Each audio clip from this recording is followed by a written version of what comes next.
மத அடிப்படையில் மக்களை ஒருங்கிணைப்பது. இதுதான் இந்துத்துவா. ஏன் மத அடிப்படையில் இந்துக்களை ஒருங்கிணைக்க வேண்டும்? இவர்கள் பெரும்பான்மையாக இருப்பதால் இவர்கள் தொடர்ந்து இந்து என்கிற பெயரில் நமக்கே வாக்களிப்பார்கள், நாம் ஆட்சியில் இருக்கலாம்.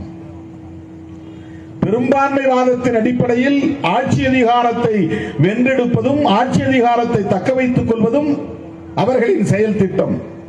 ஏன் ஆட்சி அதிகாரத்தை தக்க வைத்துக் கொள்ள வேண்டும்? ஆட்சி அதிகாரத்தில் இருந்தால்தான் பழைய சமூக அமைப்பை தகர்த்துக் கொண்டிருக்கிற, நீர்த்து போக செய்து கொண்டிருக்கிற, சமூக நீதி அடிப்படையிலே சாதாரண மக்களை எல்லாம் வலிமைப்படுத்திக் கொண்டிருக்கிற, உழைக்கிற மக்களை எல்லாம் தலைநிமிர வைத்துக் கொண்டிருக்கிற அரசமைப்பு சட்டத்தை தூக்கி எறிய முடியும்.